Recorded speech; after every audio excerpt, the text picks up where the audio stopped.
All right, hey, what's up, Polar Fam? This is Shib Bear here, joined by the one, the only Julian in our weekly Polar Community AMA to go over anything that has happened recently, what is to come, what is happening now, and of course to address each and every one of you with all the questions that you may have. If you guys do have any questions during this AMA, please just simply request to speak here on the Discord and I will bring you up live to chat, or you can post in the AMA Questions Weekly channel and I will answer your questions via text. So usually how I conduct these here is we'll go over different updates of things that have been happening here on our end, and then I kind of open the floor up to everybody here, right? So latest and greatest that we've got from the developmental side is that we are still on track. Enor's advised that he wants to get these things launched by the end of the month. I hope that is at least obtained on my end as well, because that will be something that we need to happen here. We need not only that 3.5 kind of reshuffle, which obviously didn't work, right? So we need to get to what we're going to and get it out here efficiently. The progression from what he's shown us with photos and stuff like that is coming along. So there is at least progress that we've seen from the team end, from all the developers out there. So there does seem to be a lot working on that end. There's also that kind of bomber game sort of thing that Predzert was working on there. So we've seen different, just adaptations of that as well. But more so, the general questions that come up are, hey, we are, as I went into last week, going over to a different chain, technically two different chains, right? We're here on Avalanche, we're going over to Binance Smart Chain, and we're eventually going to have some good integration into Polygon.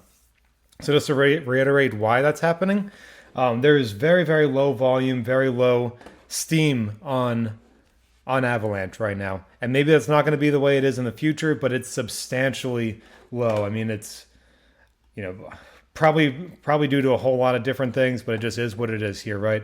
So ideally, we're going to get this launch onto BSC primarily for the nodes. So we're going to move the nodes. It'll be a migration, and they'll go over to the BSC side, and that's where they'll function over there. One cool thing about that is there really aren't many node protocols on BSC, at least not that my brain is aware of right now. There's a lot of different rebase protocols. There's other things going on with them, but there's not a whole lot of nodes over there. And those are, these nodes might function a little bit differently than they have in like the last 9 months or whatever. That has been the node space that we've all kind of dealt with here. So that being said, I do think it's a good change here. Binance is going to grow as a chain in the future. I like the BNB token. I think that'll be a solid venture for us. If we do elect to pair in that, I'm sure Enor is going to pair the liquidity to stables again, because that is probably the safest thing to do at this point here. So there's a lot of different things kind of working on with all of that. And there's a lot of progress to come from it. All right. So obviously where we are right now, it's not ideal. And just, we've been very open about that since May. None of this has been ideal for any of us involved. But the time here is to now find these solutions and not just have the solution ideas, but to bring them to life. And if that requires us hiring more Solidity devs, then so be it. That requires us finding different developers that can do the job efficiently, then so be it. Those are the things that are on the table and that are being actively worked on as we kind of move towards these different goals that we are working through here, right? So the next question that we kind of got over the week here is we move the treasury over to Polygon, right? So now I've asked for the Discord bot to be updated a couple times. I'll reping that, try to get our Discord bot updated so it's showing the treasury on Polygon multi-sig and not on Avalanche multi-sig, so it's a little cleaner for everyone to track. But that being said, Polygon is going to be a growing branch, and it's very common with the game industry. And I know a lot of us, if not all of us, got into Polar via the node industry. But that being said, the future of Polar is going to be quite a bit engulfed in the gaming side. And there's been many of updates that have come out with that, different screenshots that we've put out there. A lot of the development is orchestrated towards the gaming part of the protocol. That'll be a mass adaptation into the future. So I've just heard my German Shepherd. He's a little bit sad that I'm working, not paying attention to him, but shout out to that dog. So as we are going through that, Polygon is likely going to host the game side of it. Now that's not formalized just yet, but I would think that that's going to be the route to be taken, especially with the incredibly low transaction fees and the general connectivity to not just ETH, but a lot of other blockchains as well. Polygon will probably be the likely spot that gamification sense will be hosted. I'll go through some of the photos that we've seen here in our team chats and see which ones I can release here in the teasers. Ideally during the AMA so we can see what we got working here, but it's pretty cool. It's something a little bit different. I'm not a huge gaming person in general, and certainly not on the crypto side just yet, but there is a market for it, and it's a pretty decent market. But that being said, without going too far into all those weeds, the nodes are still going to be in my theory here, the most relevant part of the protocol. That's what got us all to this point, and that's what we are aware of, is that the node aspect of this has to be just as strong, if not stronger, than the game aspect. Now, if the games pop off and explode, then so be it. But we have to put the nodes in the best position to succeed along every step. So token price has gone, straight down for a long time. Literally since May, it's been on a downward trajectory. No one here is hiding from that fact. So we are obviously trying to address it as possible. Now, with the token that mints at the rates that it mints at, it is, quite frankly, nearly impossible to maintain effective token price appreciation without an increased demand with how it's currently structured, right? So our demand pool is low, supply is incredibly high, and then sales are continuing to pile up. So just by very basic economic formula, this is a sense for the appreciation of the price to go in a negative direction. So there's a variety of different ways that can kind of be, orchestrated and differed into the future. Obviously, one would be a decrease of emissions. This could happen through a variety of different ways. Quite honestly, even the migration is going to end up decreasing emissions because not everybody's going to want to migrate their nodes over, and that's fine. Like I've mentioned in the chats, that's not the primary goal, but that is likely going to be an element that we will see. I'm positive on. The other aspect of it is decreasing the daily ROI. I personally like that aspect because I think where we are now is proven to be unsustainable. Now, if you want, a 2+% APR or a 5 or a 10+, percent APR, that's great. But if the token price depreciates at a quicker rate, then you're really not getting that APR that says in there. You are just getting more tokens at a lesser value. So if you're able to navigate a balance where there's a structure of payouts, ideally less involving a native token solely, then that is a strategy that I would further love to be introduced into the protocol. Enor's kind of hinted at trying to utilize some aspects of the trading bots to go back to the nodes. I like that. It's clean. It's not Ponzi economic. It's not a promised rate of return, but it's an actual clean rate of return. Those are things that tend to appeal to me as we navigate to the future, and they're all directly tied to nodes. So just because we are moving to different platforms does not mean that the node protocol is no longer important. On the contrary, it's still the primary basis of our entire protocol. So I just want to stress that multiple times over, that is what we are looking to do here, is create an environment that is actually progressive in the project, regardless of what else is happening. If the token price goes to hell, then the node is, quite frankly, not as worth than it was a few months ago, right? We've all seen this. That's not me breaking news. But what is different is if you can take, even if it's somewhat of that same element, but you differentiate it a bit with a less, direct Ponzi economic sort of theory that's associated with the nodes, then that helps increase the value of those NFTs over time. Ideally incorporate that with a hard cap and then allow nodes to be bought and sold on our own marketplace. I think there could be a pretty good environment for that sort of strategy moving forward. That's not me quoting exactly what's going to happen, but those are, discussions that we've had of theories that I think would generally work pretty well moving into the future. But that being said, I've seen people say like when 10 cents, when $1, when etc. I'm never going to sit here and promise you guys a token price. I've said that way back in January. You're never going to find me asking you or telling you what to do with your money, asking or telling you what to do with your tokens, or thinking about the future token prices. I've never done that and I never will. The idea here is to build an environment that actually profits and actually proceeds to benefit to those who look to put money into it. And then by doing that, that'll increase the demand into the product. But you're not going to find me trying to sell you something that isn't here because I'm not a salesman. That's not my job. So keep all that stuff in mind. I've seen positive comments. I've seen negative comments. It is what it is. I don't really try to get hyper-focused on either at this point. It's our job to work and deliver. Because without a delivery, it doesn't matter what I say at any point, or what Enor says, or what the community says. None of it matters unless the product is delivered as it should be. So that's what we're working on here. Is we do read everything that you guys put. We understand all the suggestions. Many of them are very good and very clean, and they will be incorporated into different aspects of the future. So a lot of this is kind of me just going on to, hey, what's the thought process behind what this change is?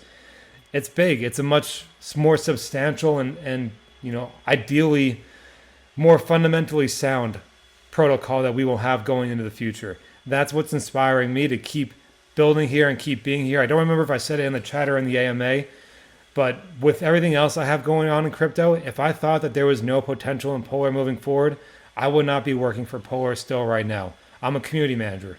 That's what I do, right? So if I thought that was going to be a significant damage to whatever in my own reputation, I wouldn't be involved in this. There's nothing malicious going on. Now, not everything has worked at all according to plan. I'm the first one to say that, and every single step of the way. Enor has actually said in the chat yesterday as well that there was a lot of mistakes made. That's what I like. That's why I like working with Enor, is you can actually look in the mirror and say, hey, I am not the know-it-all genius here. There are things that we have to work through, and there are chances of errors. That's kind of what this is. You live and learn. We're not experts at the field. We haven't been doing this for 50 years, but we are put into a position where we have learned from our own mistakes. We have taken our own creative design and implemented it into the protocol, which made it very successful at one point. Now, it's a new world. We have to keep taking that same effort, that same mindset, that same motivation, and focus that into another aspect of the future, still relating to the nodes, still relating to a return-based protocol, and really allow it to end up thriving moving forward from here. So that was quite a bit that I just went into. More so just on the mind side, right? So I don't have a hard date for you, and some people get mad at me about that because, you don't have, hell, I'm not a dev. If I give you a date, even if the dev gives me a date, I say, what do I say whenever I get that? I'm told, or this is what whomever said, because it's not my date. It's not the date that I'm setting here. So, if you're mad at me about that, I guess it is what it is. You could be mad at me about that. I'm cool with it. But right now, we got to keep working, keep focusing the vision correctly. Let the people who are good at what they're good at work on their end. That's the developers. Let them develop. Let Enor manage that whole thing. He's been working with and managing and orchestrating multiple different dev teams on a variety of different builds over the last few months. And yeah, it got a little diluted. So what did we do? We pulled them all together and said, hey, we need to focus on this to get this going live now. Let's all work together. You're all under this wing anyway. We can kind of move a little bit away from this other stuff that'll come in the future. And let's get this going here, because this is what we need to have happen now. That's what a leader does. That's what a manager does, is you have to now focus that attention to where it needs to be in the immediate so that we can progress into the future. That's perfect. That's beautiful. You literally, that's what you're supposed to do. So shout out to that as well. Hopefully that stuff starts coming out by the end of this month, because you guys are restless. I'm restless. I want to see these things going live. I want these AMAs to be like energetic. Back in the days where you guys would have 250 people in here and it was crashing my Discord. That's what I want. That's what I like to do with the AMAs and get that structure going over time. Now, are we ever going to get back to that point? I don't know. Can't predict the future. But I'd like to get there, and that's part of our job as we're navigating through whatever we've been navigating through on our end. And also, of course, the market's doing what they're doing. There's a lot of distrust of new investors. Money's pouring out of crypto instead of in. So you got to keep that in mind. Our audience is currently in DeFi. That's who we have to sell our product to, because we cannot market to vision yourself X amount of years ago before you're in crypto, because right now those people are not interested in crypto because the media just tells them it's bad, right? It's just going down, yada, yada, yada. So it is what it is. We know what our market is, and we have to find a way to focus them onto the new adaptations of the protocol as well. All right, cool. So as we are starting to go through that, of course, if you guys do want to speak live at any point, just simply request to speak and we'll bring you up here live. But if not, ask your questions away in the AMA Questions Weekly channel. I'm more than happy to answer them live. That's why I'm here for you.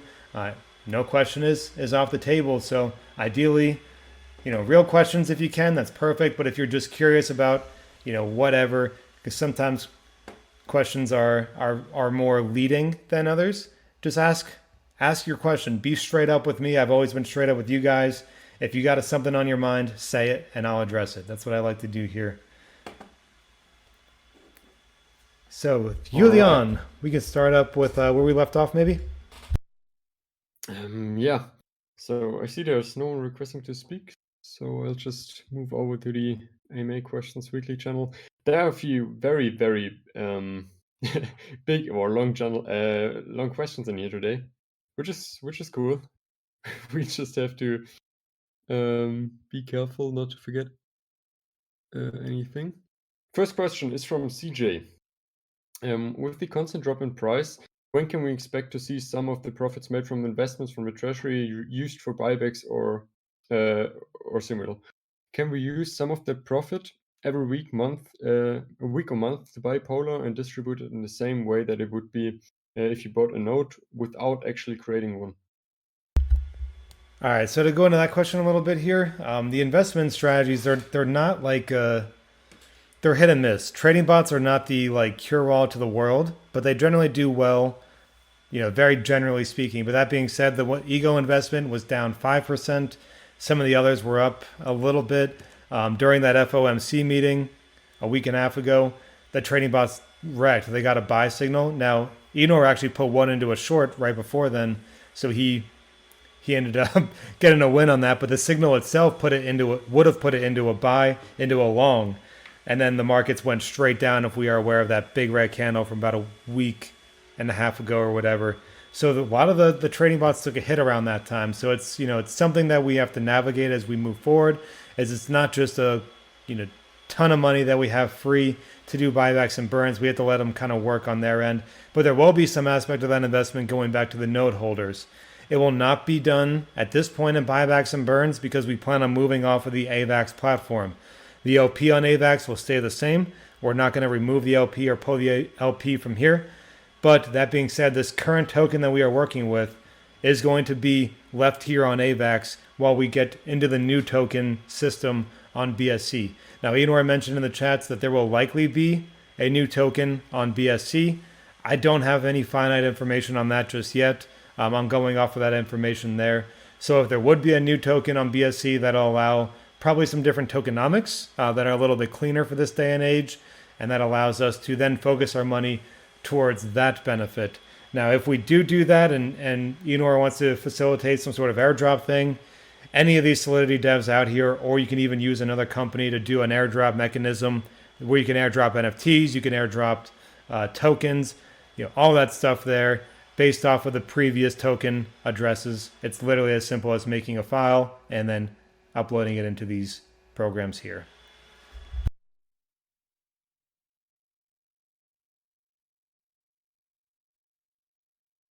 All right. The next question. Actually, okay. Next question from PS Daddy. First off, big support of the protocol. Just looking for some detailed direction.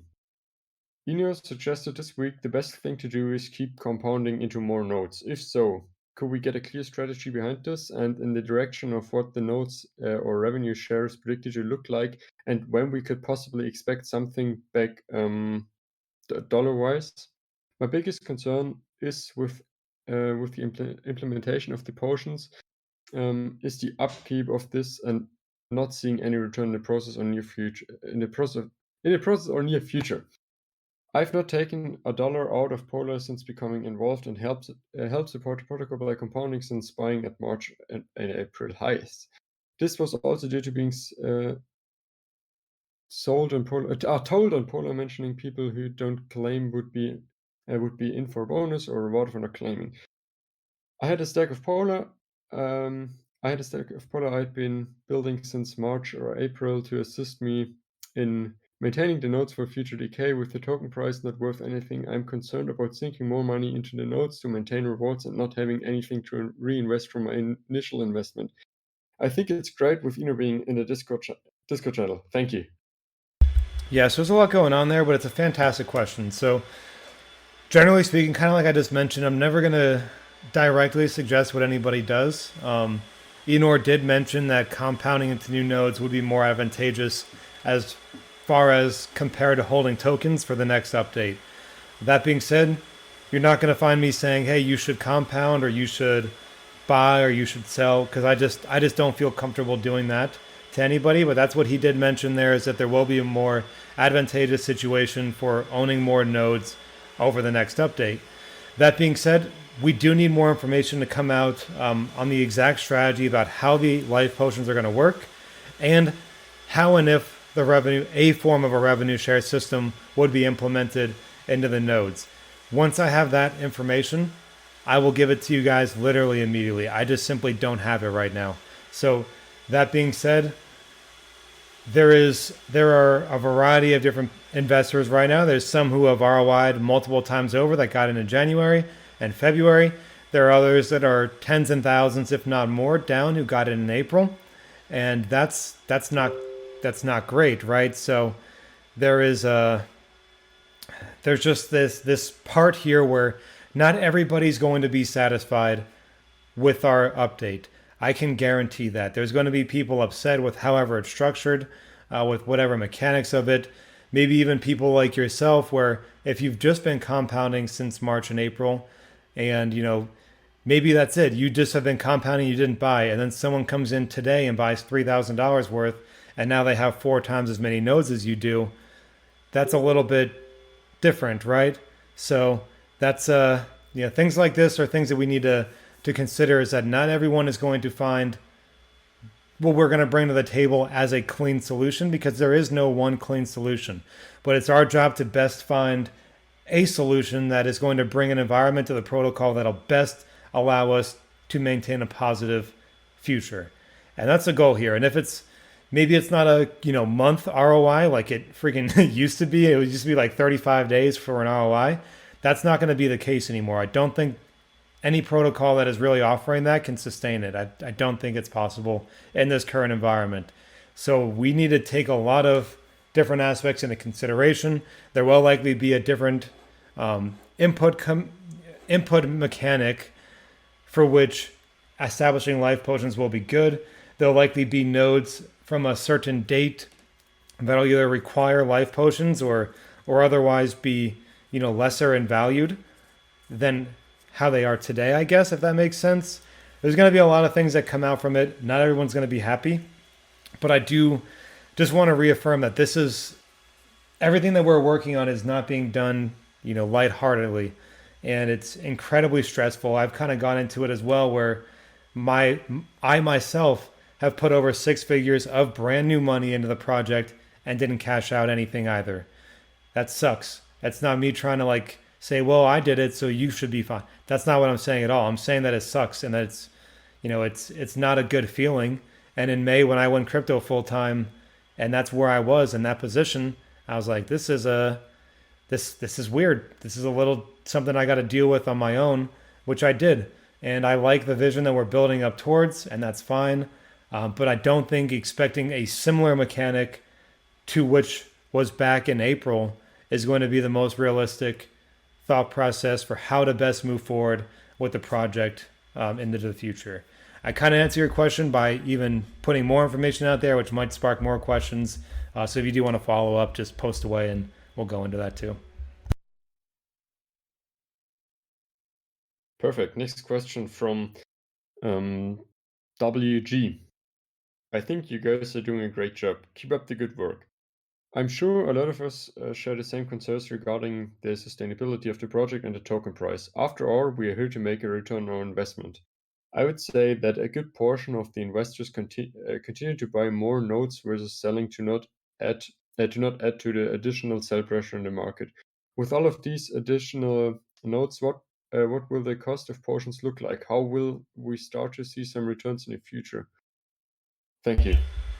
Yeah, this is another great question, and very similar to what PS Daddy just kind of went into as well. Is ideally the nodes will be some sort of a revenue share mechanism. This is how I would prefer them to be laid out, for which there is a profit or there's a revenue stream generating profits to the protocol, and some defined percentage of the profits get distributed to those who own nodes. That would, in my opinion, would be the cleanest way to do it. I think there's going to be more to it as well. Like, for example, the potion prices will go into effect there, and it'll kind of help with a variety of things. It's additional revenue, right? So I think there's going to be multiple outlets to it. Ideally, I would rather it be cleaner and more real at a lower return than a much higher return but incredibly unsustainable.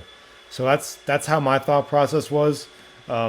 Even back in February, I was getting into fights with the core team about trying to get ROIs down, sub 1% for our Everest back then, because it sucks. Like those rewards that high are difficult. It's difficult to maintain even in a good market, and in a bad market, it's impossible to maintain. So a lower yield over a longer time is how I'd envision the future of Polar.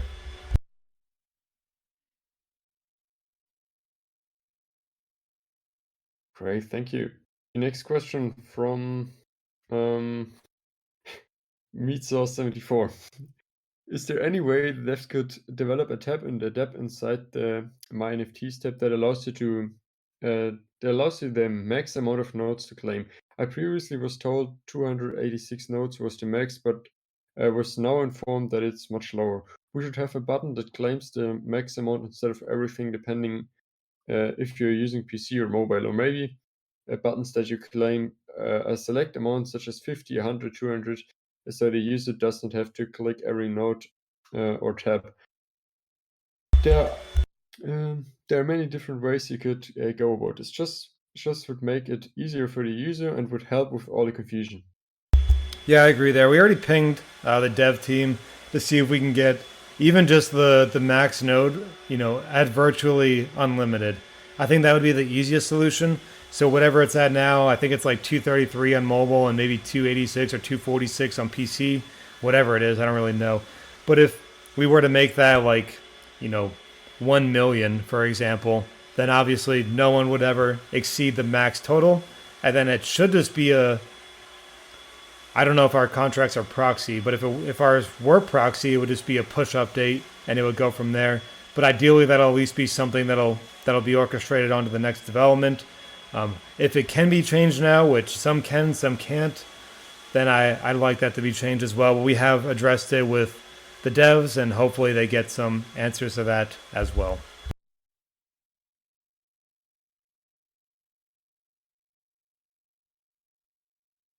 All right, next question. Okay, from Martin underscore FLP. Hi Ship, what's the go with the gas fees? It's costing me 0.15 AVIX give or take to claim and then another 0.15 to build 12% nodes. Can anything be done about the gas fees? On another note, love your work, mate. Keep building.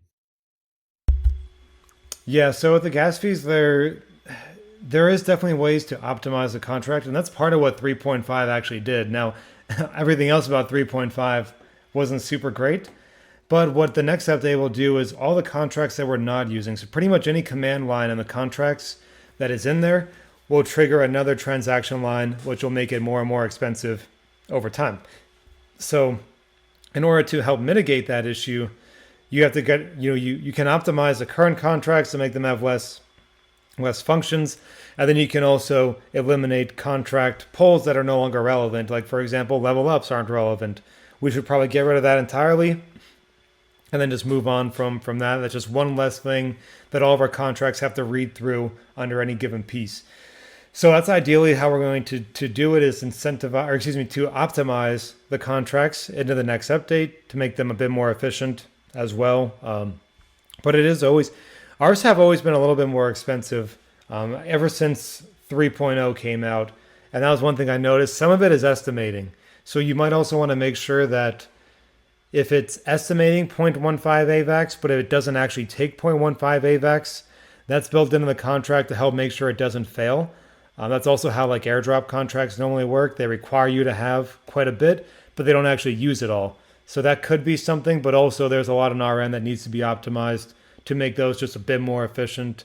And then obviously volatility in the market on the AVAX blockchain does increase the transaction cost as well.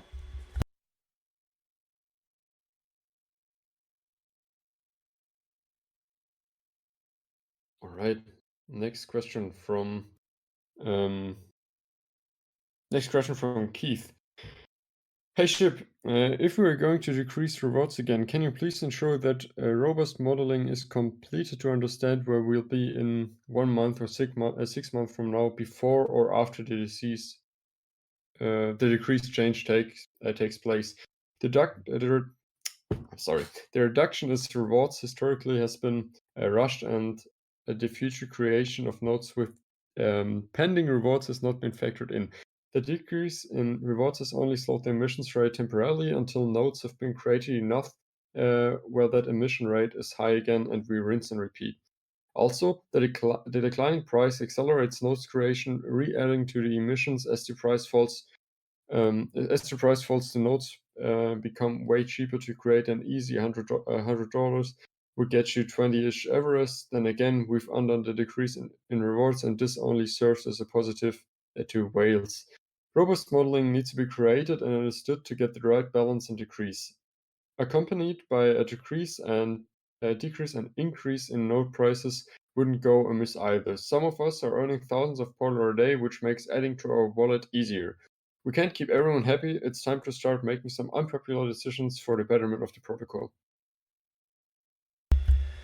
Yeah, so I think a lot of that, Keith, there is there's even more to that there, right? So I've been, like I kind of just mentioned, I've been trying to push a reduction in rewards literally since February, when we were like, before we even hit our peak. And because I do have, I mean, it's simple economics, right? So inflationary components are not a good thing. If there's nothing to combat the inflation, then it only creates a price depreciating effect. That's literally built into the system. That's, why the US dollar has inflation of 8.2% API, or, it just is what it is, right? So CPI, Consumer Price Index, is basically what costed last year, the price of that compared to the price difference that it costs here today. So that figure, that simple formula, that basic math says, hey, if we are printing more Polar, then there's a demand to use Polar, then of course the price has to go down. So instead of saying, hey, maybe the solution is to find some different mechanism for rewards involving Polar, I think the better solution is saying this inflationary component is the problem, not the actual rewards structure in and of itself, right? So I think if then you try to solve that problem, say, hey, why did our token become, 0.006 from $5? Once you solve that problem, the understanding is then more so it's not necessarily a reduction in rewards or an increase in nodes. It's a change in fundamentals that I think we need to evaluate and move forward. And I think Enor is kind of on the same page as me there. I'm not entirely sure exactly how the nodes are going to work. I would prefer them to not be directly purchased with Polar, distribute Polar, because then, of course, there's always going to be a system where there's more Polar distributed than there is brought in. And that creates an inherent built-in sell pressure, which will be a reduction in token price indefinitely, and that's no good. So I think there's a variety of different things that can be done, and it's not a temporary solution. In that case, it would be a fundamental change, and maybe that doesn't really work either, but at least it's something different, because the path that we've currently ridden on is not good right now. It was good in January, February, March, and into April, but it is not into May, June, July, August, and now September. So we need to change, I think, our path that we're driving on, and then from there is when we can really start addressing a variety of different components involving the, in particular, decrease of price and also uncontrolled inflation. I'm sure many of you guys heard me yelling about runaway inflationary tokens like way back. So it is what it is, but that's what we need to change at this point.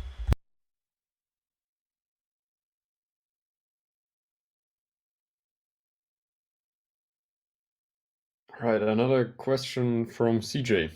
How will the network migration affect our nodes and accrued tokens? There has been talk of a token relaunch. Is that something that is being considered?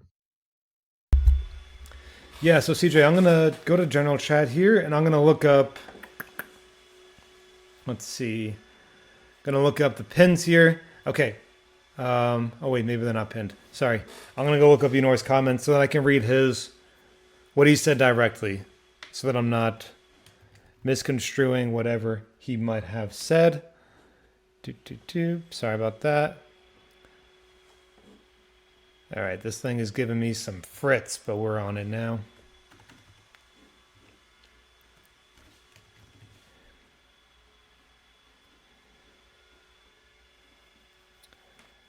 All right, well, it's not pulling it up for me, but basically he said he would consider the relaunching of a token. So what does that exactly mean? That means that the LP here on Polar, on Avalanche, would stay as it is.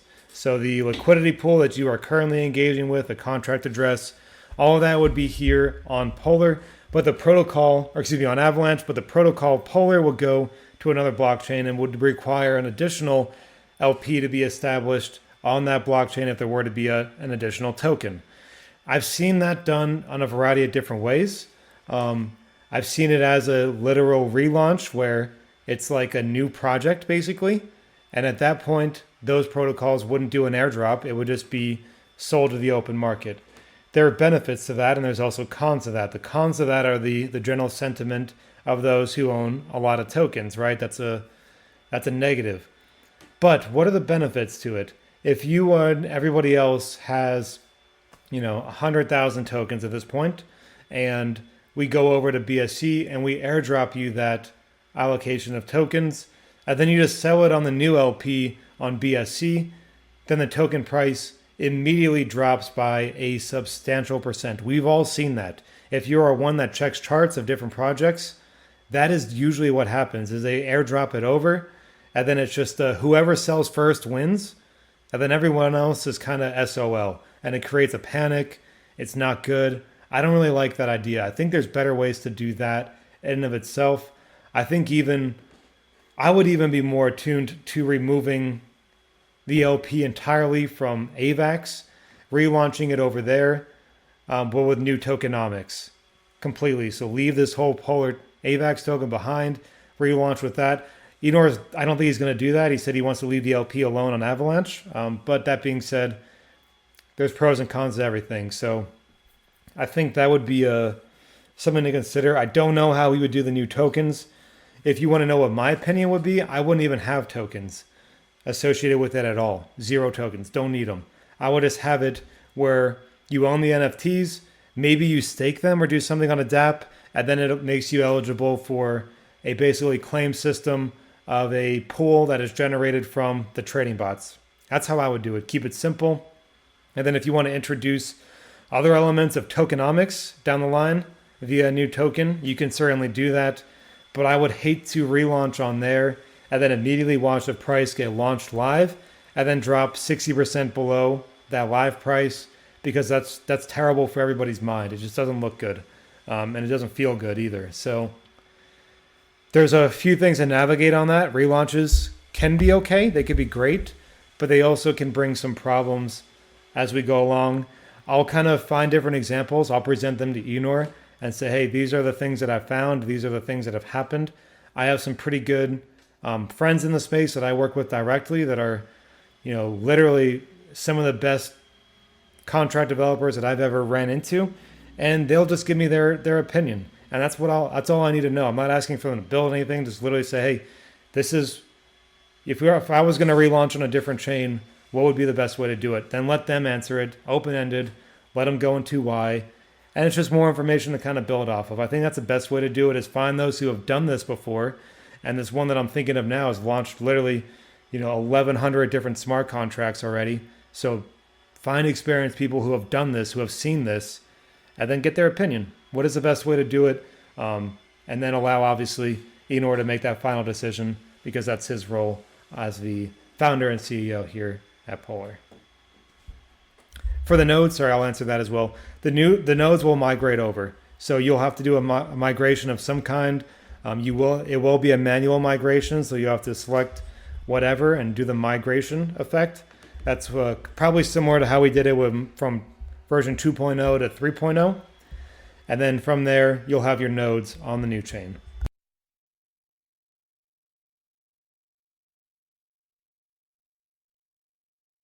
Okay, next question is um, from Kramer. I don't mean to bring it up again. I get why not sitting on tokens is smart, and I get you're not going to buy or sell, but why would buying more nodes for the update be good? I'm going to buy more, but just trying to figure it out. Yeah, so there's a couple of different ways to think about that. So, what my brain says here today is that the reason that you would want more nodes for the update, if you plan on migrating them over and you believe in this new tokenomics system, then you'll have more nodes to be generating from that tokenomics system of the future. Now, if you don't believe in that new tokenomics system or you don't plan on migrating your nodes, then obviously buying new nodes would be irrelevant, right? There's because you wouldn't be planning on utilizing that accumulation into the future. The newer nodes are going to have a priority over those who were created. I think it's before like number 35,000 or 40,000 or something like that. So way back in like March and April timeline. So having these new ones is kind of a benefit because you will be able to work with them directly into the next update. Now, my brain also says that if we were to stay under this current system, new nodes is a bad thing because it increases emissions. So you have to say, hey, you have to look at in your own situation. Do you believe in some new system, or are you just okay with creating new nodes and trying? Because if you're open to those, then having new nodes is a positive. If you are not interested anymore, then there'd be no reason to have new nodes. So they're going to move over to the new branch. It'll be over to BSC for the nodes, and then they will be operating on there, ideally with better tokenomics by quite a substantial amount than what we are currently working with. And that's why I would say that it's more advantageous to acquire new nodes compared to that of tokens.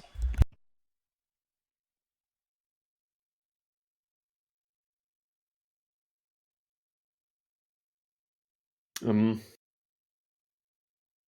okay, next question from from Barbie Boy. Are there any estimates on expected revenue timelines, different sources? Is Polaris expected to be the main revenue generator? So I think Polaris it's a long term build, right? So there's going to be a smaller version of the game built up, but the longer term version is going to take time to get out there and really become a force on the actual revenue side, right? So I think in the short term, the biggest potential for new revenue right now is via different trading bot mechanics. Some are better than others. In the last few weeks, we've even seen some that are better than others that we've personally worked with here. So that's going to be what will get us money coming in the near term. Ideally, if we can even offset the cost of the builds, that's fantastic. But if we can expand that even further, then obviously that's even better, right? So we want this to be some situation that benefits the near term, the midterm, and the long term as we then build up towards the additional gamification that'll be coming into the future, because that is going to be a big part of the long term vision, right? Is how are these games going to play out? What is their potential revenue stream mechanism and all that good stuff there. It's also trying to understand what is somebody willing to pay to participate in these games, right? So if is one AVAX a month to play on a game platform, is that too much? Is that too little? Is that just right? The Goldilocks and the Three Bears, I don't know. I really have no idea, right? So we have to start evaluating those things. We have to get the games into an alpha and beta phase and then say, okay, hey, bring them into ideally a larger test group and say, what would you be comfortable as far as putting money into this game for which you would actually play it and want to play it. And maybe that's $5 a month, or maybe that's $1 a month, or maybe that's $50 a month. I don't really know at this point. Ideally, though, the Polaris platform, especially the longer term one, will be a very significant and ideally the primary revenue source way down the line. And the short term, I think the trade bots are going to pull the weight quite a bit.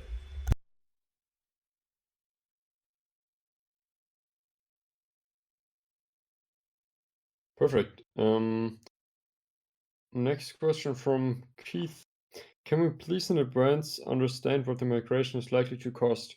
I understand more nodes is better, but if it's going to cost several hundred to migrate X number of nodes, knowing that in advance would be great. Yeah, so that's another great question. I honestly don't know. I do recall the last migration being relatively costly, right? I think it was at least decently.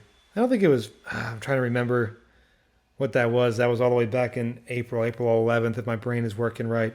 So that was It quite was some. very expensive. It Yeah, I think. was uh, it was up to one AVEX for I think 10 nodes. I think it was about that.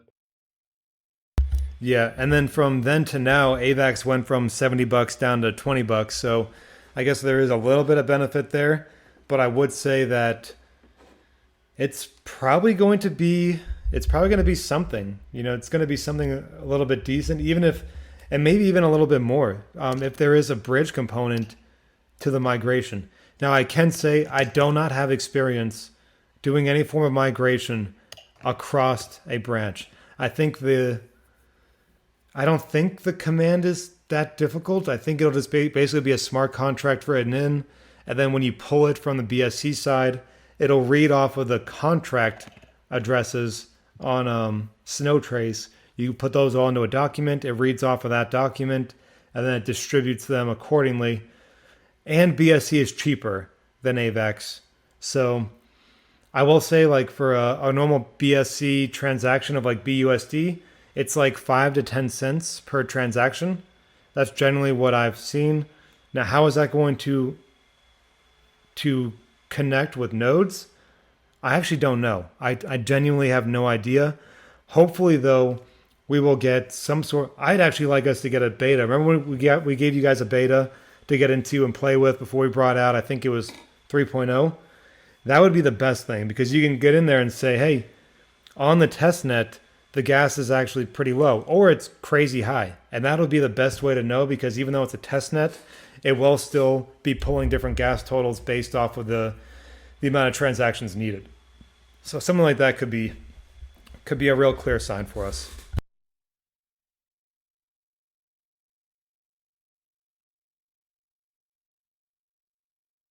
All right. I'm just checking the general chat again, but I don't think there are any additional questions. Um, I don't think there are any. Maybe I'm missing something.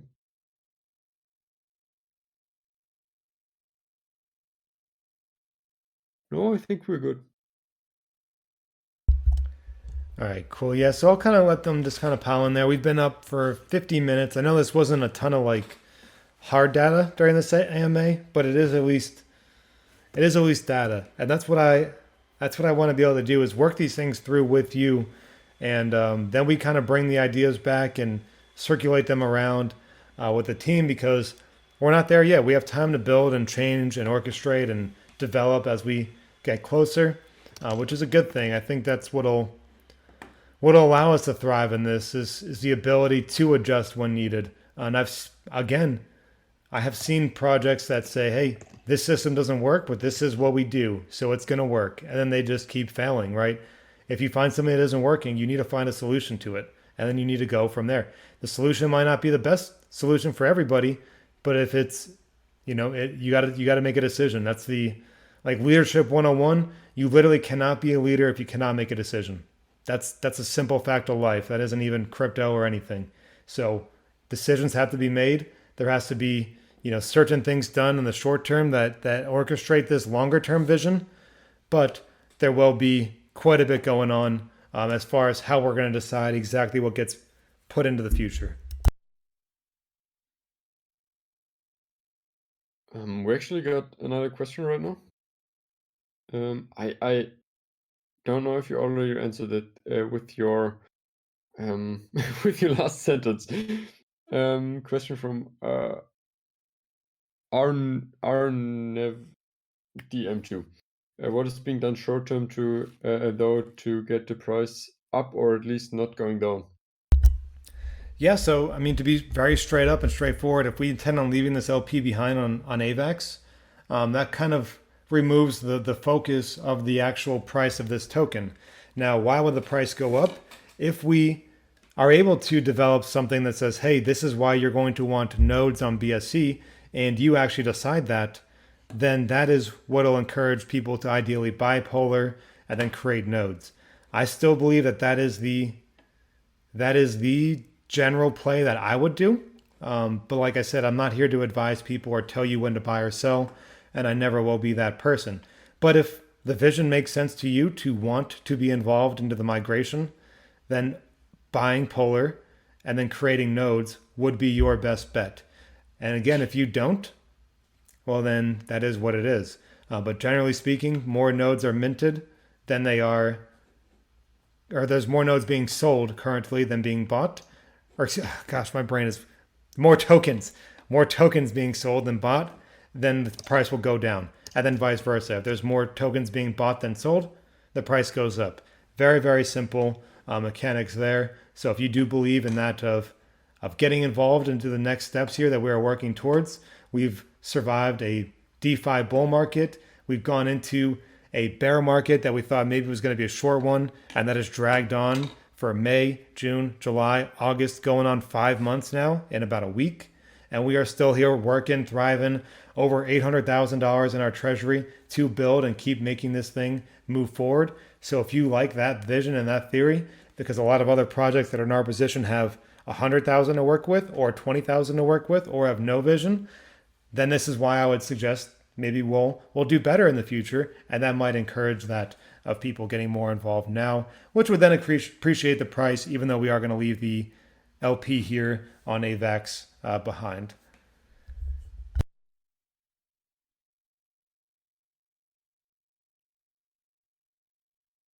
Okay, we have 3 people typing. So let's just wait for them. Maybe there's a question. Okay, question from Barbie Boy. Are other bots being looked at? The bot that Horde uses seems to be very good. Also, any investments in the gray market fund? Yeah, so we always look at different strategies. So Horde's bot is very similar to how Eagle's bot works, where it's like an arbitrage bot in a sense. So it's the same category. Now, does theirs do very well? Yes, but I don't think that's the only thing showing their money going up. I know they just released a report that said dollars are going up, but how much do they have invested, right? If they have multiple millions invested and you make $100,000, yeah, that's all right. But if you have 500,000 and you make $100,000, 20%, that's pretty damn good. So you got to keep those things in mind as well. Not to mention they also charge money for those who they are building an LMS for by quite a bit. That gets some money to go into their liquidity management pool, and they also have money that comes in from the investors. Obviously, there is a lot involved with the Horde mechanics where people do have to pretty much work to keep their rewards going as well. So they have a lot of different money coming in, and they show it all into the LMS pool because that's their only and sole basis of their model.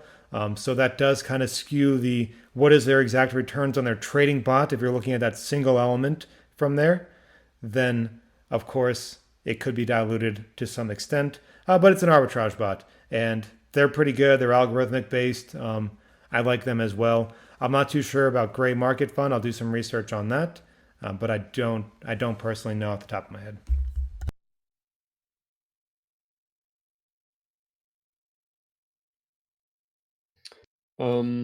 Question from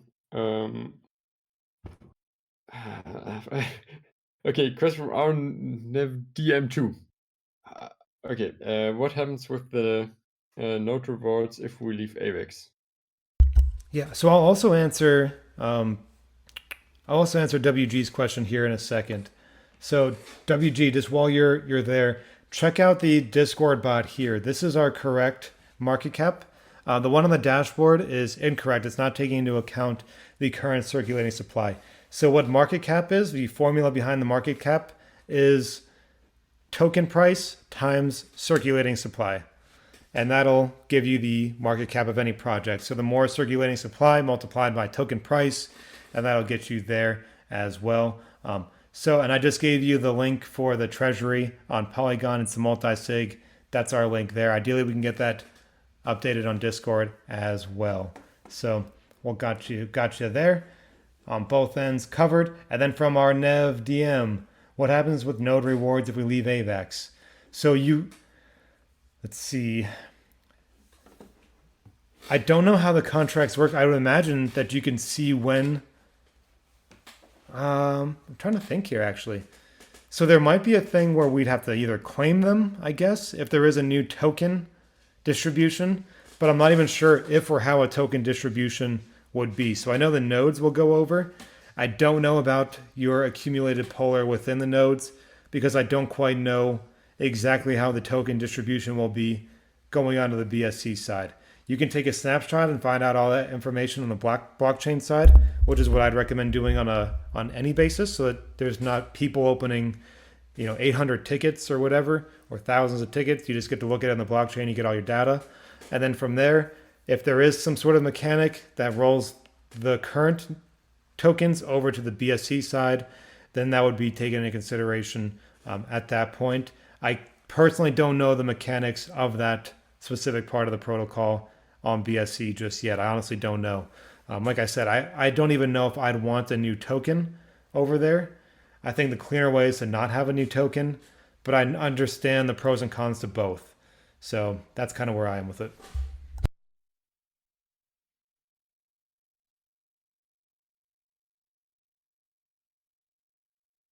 Um, okay, Oh, hey, question. sorry. Didn't mean to interrupt you. Crypto Kruger, Yeah, you no raised your problem. hand. I'm gonna bring him up live. No one's talked to us yet today, so I'm trying to get him up live. Hey, what's going on, man? Hey, what's up, Shiv? How you doing? Can you hear me? Yeah, we can hear you just fine. How are you? Oh, good, not too bad. Hey, so I'm like I said a couple weeks ago, a little bit of an ideas man. So if I sound ignorant to people, I apologize, or how if I don't have a clear understanding of how mechanics work or whatnot. Um, but we're going back, and it seems like we're going back and forth on a lot of things, and I agree with a lot. We need to do away with the polar token itself. And I still think that if we all front up the value, a fair value of what we have accumulated on all of our nodes to a new node system, to where I've said before, to where it's a personalized trading bot, like a trading bot as a service, but to put a band-aid on it for now is number one, could we invest in, say, I don't know how many bots, the 50,000 and the 100,000 that Polar is invested in Ego or whatever it was, how many bots that it amounts to, or what the science is behind it, that I have no idea. But I don't know if there also is an unlimited amount of bots that can be kind of purchased. So like, what if we had an equivalent of our NFTs now, we switch it over to a new style of NFTs, however many NFTs of that market value goes towards the percent that you get back by investing into different trading bots or whatever. So we could have multiple trading bots to go into multiple areas, and that it would be split up depending on the amount of what you have compounded and paid for, blah, blah, blah. So I know it's kind of a, off the wall kind of idea, but it's something.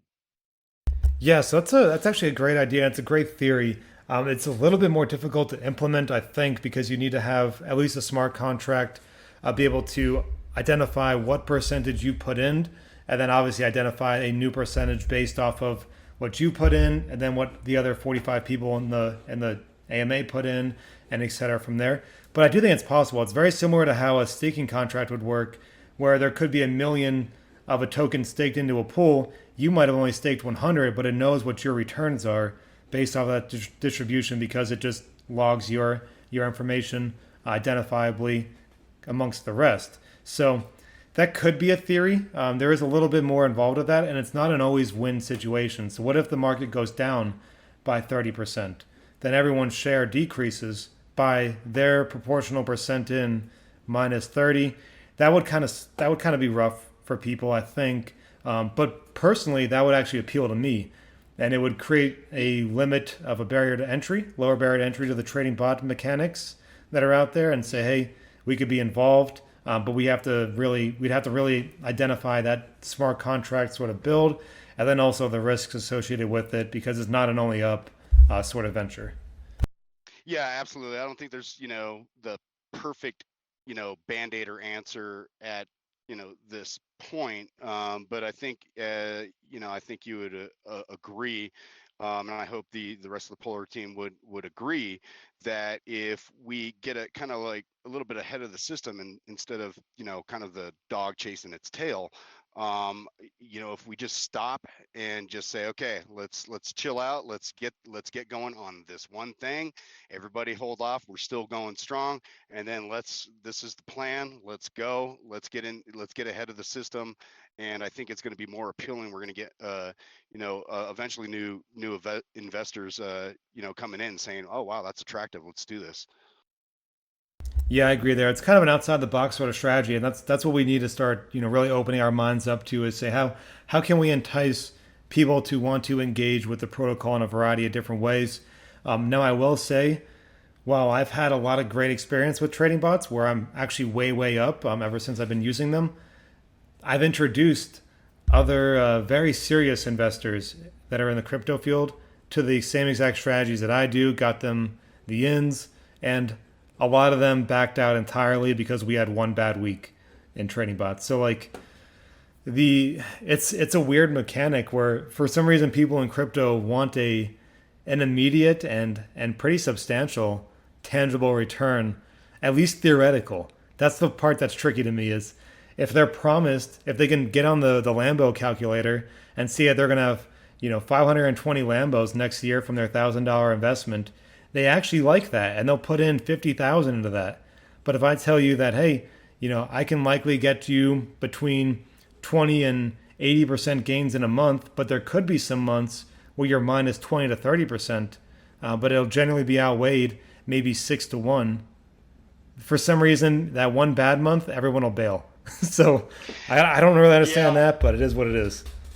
I think to like combat stuff like that, I think there's a lot of things where there's probably not an understanding, and if there can be some pretty much trading bots for dummies rolled out on a weekly or monthly or quarterly spreadsheet that is understandable, mind you. I mean, I need pictographs and all that stuff myself. All these numbers, just I kind of go so something like trading bots for dummies, that is easily understandable. Like, why is this happening? It's your choice to either put more money in or take money out, but these are the trends and blah blah blah. I think we can keep some people back. I mean, we can't control everybody getting in and out, and plus it probably give opportunity for other people to get in nevertheless and make part of that investment. And I think I'm kind of thinking of more of a sense of you're getting kind of shares into kind of this investment as well. Like whatever you put in, that percentage, you're ultimately in some way, shape, or form are going to get out at least a decent amount, and not a high ROI either. I mean, it'd have to be definitely lower so we keep down as much emissions as possible over a long period of time. Yeah, I feel you there. I think that's all a great idea, and those are definitely things that we kind of need to open our brains up to as we start building and navigating into what the future will be. I think even like if you had some independent mechanism, like an independent NFT that got you introduced to that kind of mechanic, maybe even to the trade bots directly, that would be something appealing to people, and it would be a little bit different than what we're currently working with. You could even say, hey, it's hard to promise a percentage, but I could sit here and say if your trading bot doesn't average over 1% a day, it's probably not very, very good over any course of 2 to 3 months. So that's Right. my mindset thinking, is there's ways to market it where it's more appropriate and you can help people guarantee, and you can still make money for the protocol, because if you're averaging 1% a day and you make 60% a month, you're only paying out that 1% compounded over the course of 30 days, which would be like 40, like 47% or whatever. So that is Right. something to keep in mind. Yeah. I think that's what I mentioned, and we were talking about a couple of AMAs ago. Is having basically, your own, fronting up so we can get rid of these, Everest and all that stuff, and the thousands of however many, people have that, and then moving into, your own NFT that you're buying into your own bot that you put your own liquidity into or whatever. And I think that's what we were talking about a couple weeks ago. And I don't know. I think it has something there at least, right? Yeah, I think it's definitely a good idea to at least think about here and kind of navigate through. So yeah, great input and great discussion there. All right, Chip. Hey, thank you. I'll step down. Appreciate it. Hey, I appreciate you, man. Thanks for coming up. I like that. I like people to come up and talk. So if you guys do want to talk, just hit us up. You can raise your hand and we'll bring you up. Sorry if I left you hanging for quite some time there. I was reading over the AMA questions channel. Forgot to check on you guys. My bad. All right, so we're back to the questions. If we've had anything in there, let's see. It doesn't really look like. No, actually, there's a question from earlier that I actually missed from WG. Where can we see some stats on the size of the treasury? Yeah, so I gave him that. I gave him the treasury address there in Polygon, so you can look that up, and you will be able to see Oh, our treasury. And you guys can even check it in Gnosis Safe, and it'll show it to be a multi-sig with all of us on it, who I put up in that announcement there.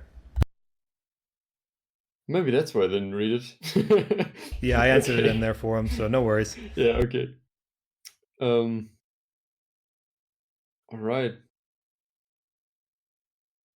There is another follow-up question from him again to the discussion you just had. What maybe if we could introduce an option that where we can where we put in cash to start up a new bot and split the profits and losses. Yeah, so there's been some conversation with Enor that we've had even months ago that he's still interested in, where basically we'd look to hire a Python dev and identify certain strategies that we'd be looking for in our own custom trading bot directly just for us and literally solely for Polar, and that would be something that I think could then be better implemented from there. If we were to build that, for example, then splitting the profits and losses of that mechanic would be relatively easy because we would have it custom designed for our project for that use. So we can make it a little bit more risk adverse. We can kind of tweak some things to it. You can almost have it like scalping so that it's often showing trades which the consumers like. Now the fun part of that is the non-scalp bots, the swing bots, generally do better over time, but people like that psychological. It's made 20 trades, in the last 2 weeks. People like that for whatever reason. So things like that you can tweak with. So a lot of those different elements that could be added over time. But yeah, that could be something we could look into.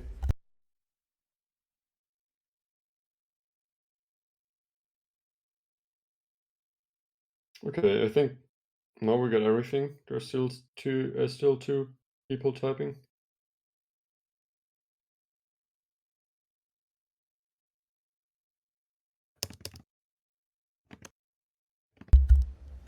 We'll just filibuster for a little bit. Yeah, if you guys have questions, ask. We're an hour and 10 minutes in. I love it. So keep them coming.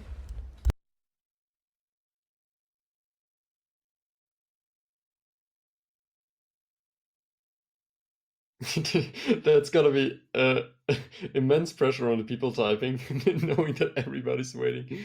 Yeah, I'm going to give them a countdown. Okay. You guys have 10 seconds, then I'm just ending it. We're going to take it out. So. Question from Babushka. Are you guys going to split the ones who really profited from the project from the new investors or the ones like me who invested in late April? So you guys going to split the ones? Okay, the ones who profited. I don't know what you mean by split. There's going to be different elements for different nodes, and it'll likely be based off of node creation number that's next to it. And we've kind of always talked about that is there's pretty much a date in roughly April where these nodes would have at least had a return on token close to dollar amount.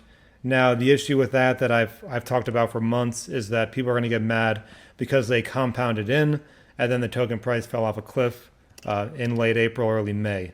So I understand that that is probably going to be a point of conflict at some point, but there will be a system that kind of identifies a certain section of nodes and then kind of puts them into one pool, and then all these other new nodes puts them into one pool because they're almost two different outliers from both ends of the spectrum, and then develop a system that can work a little bit for both of those, and then significantly for the bulk of the created nodes. Ideally, somewhat as fair from a dollar perspective than just a straight up node perspective. Because if you spent 100K in April, you would have had, you know, like 50 nodes, 50 Everests, right? But if you spend 100K now, I don't even want to do the math to tell my brain how many Everests you'd have. So obviously there'd be a difference associated with that.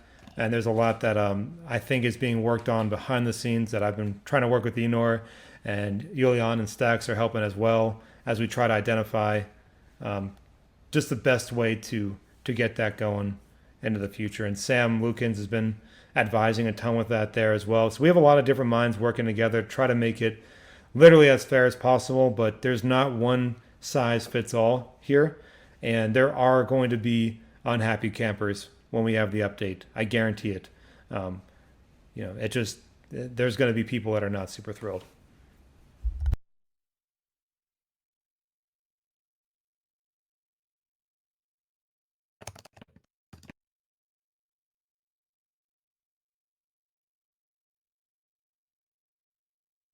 Okay, again, we have a few people typing. I think there's a follow-up question regarding the last question there.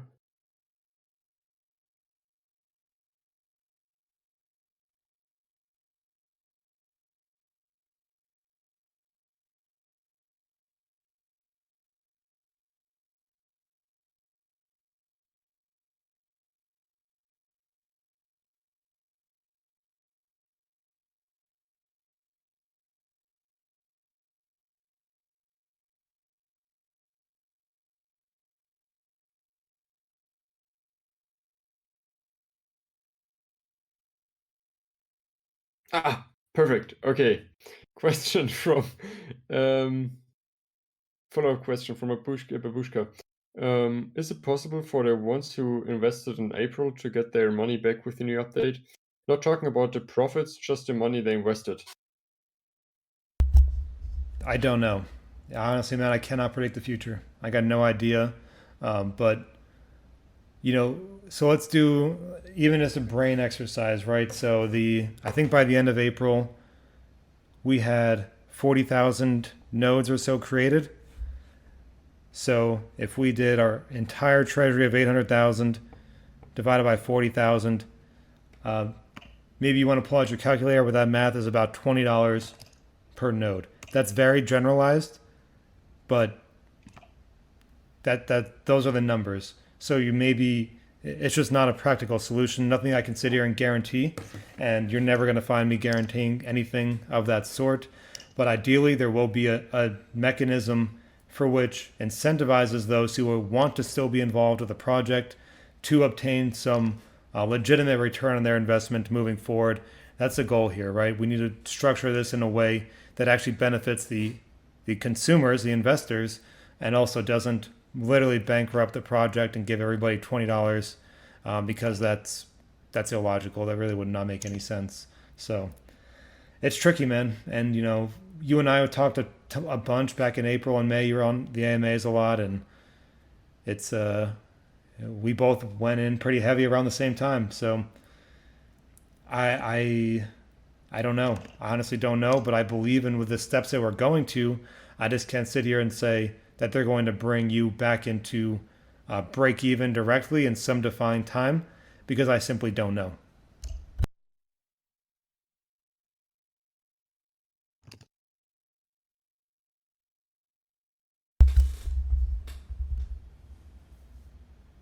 Yeah, our Nev DM 16,420 Everest if you put in 100K right now.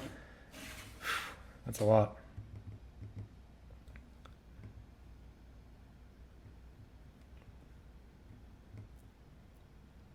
Yeah, so it's a lot going. So you're talking over 15,000 nodes compared to 50 of where it was in April. So it's an entirely different mechanic, and that's almost why like sometimes I say, hey, people who want to think about the past, we are not going to get back to where we were in March and April under this current system. It can't. It literally cannot get back there. We are way too high supply. Demand is way too low. It literally cannot get there. So you have to say, hey, that is what it is. We've gone this far. Do I want to continue with the project on somewhat of a new element or not? And if you don't want to, we're not going to sit here and cry about it or get mad at you. It is what it is. I totally feel you. Like it's just part of the game. Then you don't have to migrate. We're not going to force anyone to participate into that into the future. But if you do believe in the new system, which I think is a cleaner system, not as high ROI, but I think it'll be a much cleaner system than we're currently operating on, that would be the encouragement to stick around and ideally remain involved with Polar moving forward. But I really can't guarantee you 1% a day, 2% a day, 5% a day, 0.3% a day. I can't do that right now because I don't want it to be structured like that, but I also don't know if it will be structured like that. I'd rather it be totally revenue and profit distribution based and no Ponzi economic and just move on and go from there. We just got another question from WG. What happens if we don't want to move over? I Yep, think so this is regarding the migration. Do you get left behind, or is it a forced migration? yeah, so it will be a manual migration. Now, that being said, once we do migrate, um, I don't actually. So this is kind of weird now that you brought that up. If we're not going to leave the LP behind, oh no, the DApp won't work. Okay, so that never mind. So if you decide not to migrate over, you won't be able to access your nodes in any capacity, and you will get left behind in that sense. Yeah.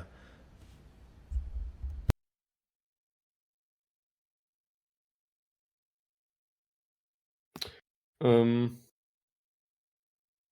a question from Babushka. So, does that mean a new token, new nodes, new everything? It'll be new nodes. I don't know about new tokens yet. We kind of talked a lot about that earlier. Enor's hinted at the possibility of a new token. I do not know how that'll look in the future. Honestly, I have no idea. But I think moving off of this token is going to happen either way. And then what happens from there is kind of still up in the air, as far as I'm aware, anyway.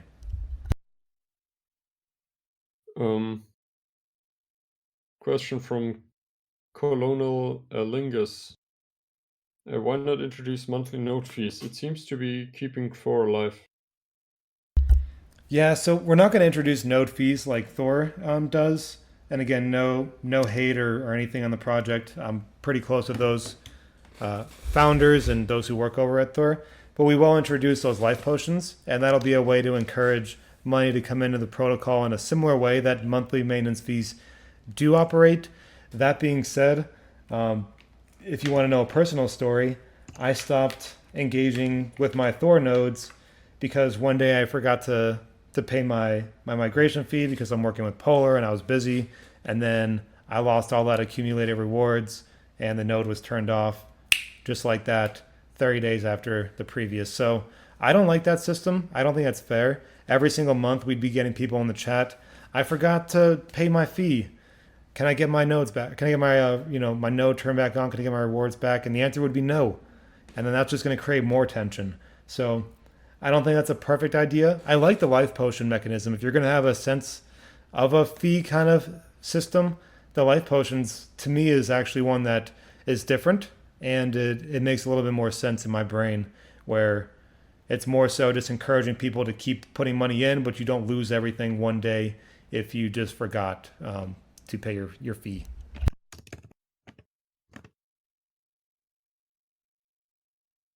Perfect. Another question regarding the migration.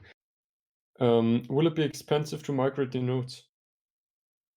Yeah, so we kind of talked a lot about that earlier. It might be.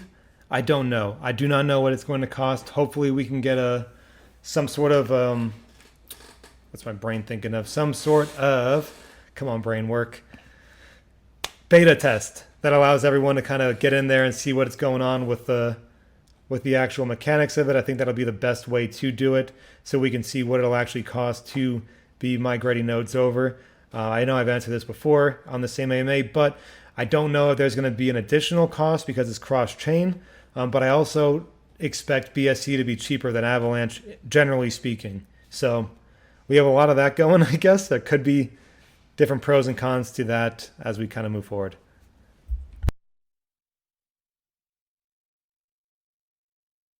All right. So there's no one typing. And I think you answered all the questions. Yeah, I think so too. So we've gone on about an hour and 22 minutes. So I just want to say, hey, hope everyone found some good information here from this. I know there's a lot still going on, but I do just want to say, hey, thank you all for joining us again this week on this community AMA. Please feel free to ask questions in the chats. That's all I ever ask you guys to do, is try to be engaging in the chats, and work with us there. We like to engage with you.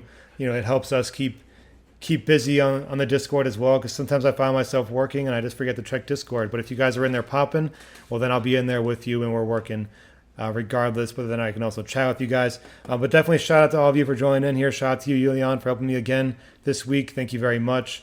And we will bring this AMA to a close, and we'll catch you guys again, same time, same place, next week on Wednesday, the 14th at 8 p.m. UTC. So catch all you guys then. Thank you all for joining us, and we will talk to you all very soon. Peace out, fam.